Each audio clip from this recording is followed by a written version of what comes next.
We talk a lot in the identity exposure report about this notion of a holistic identity. So, what we mean by that is while it's really important to recognize an individual's existing exposure, it's just as important, if not more important, to realize that an individual's exposure can have a long history. We see exposures tied to different jobs, different professions, maybe all the way back to your college or your high school days.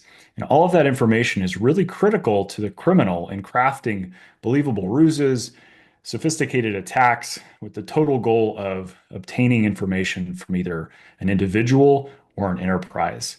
So, Aurora, with all these different ways that data can be exposed, tell us a little bit more about what happened in 2024 and some of the interesting different data types that we see making up this idea of a holistic identity. There are so many different ways that you as an individual, and you as a user can have your data exposed. The three that we kind of focus on the most in the identity exposure report are infostealer malware, phishing, and data breaches. Infostealer malware, infections exposed 548 million credentials and 17 billion different cookies this year in 2024 alone.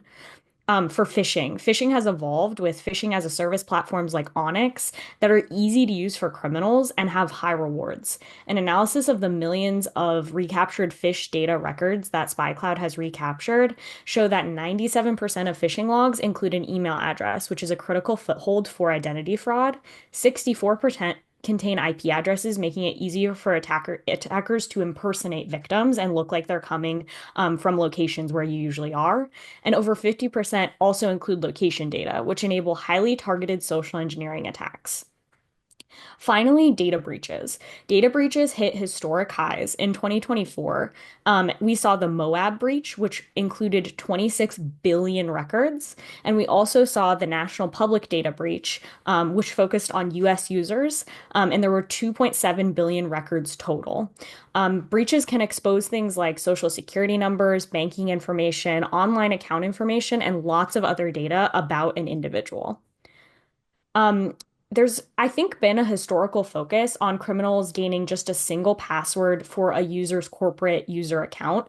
But I think people looking at their users from a corporate perspective should be focused on all kinds of other different types of data and different types of exposure associated with kind of the users that are on their network. So, with all of these different types of data that are exposed, what are criminals the most interested in when they're looking at getting data from breached, leaked, and stolen data? Well, it's definitely passwords. That still remains first and foremost. We recaptured about 3.1 billion passwords during 2024. What's even more shocking than that large number, unfortunately so, is the amount of users that are reusing old passwords. 2024, that was about 70%. Unfortunately, that makes cybercriminals' jobs all that much easier. Criminals are using these passwords in new ways. We see a lot of targeting of things like password managers, for example, that gain access to much more than a single credential if you're able to get into that from a criminal perspective. We also see targeting of popular enterprise AI software. That's passwords, but it's also things like API tokens, which may not be part of the standard, credential management workflow. And then third-party business application software is also a big target, and that's also a foothold into a network, usually by way of like SSO, for example. Aside from that, PII remains a huge problem. You mentioned NPD a little while ago.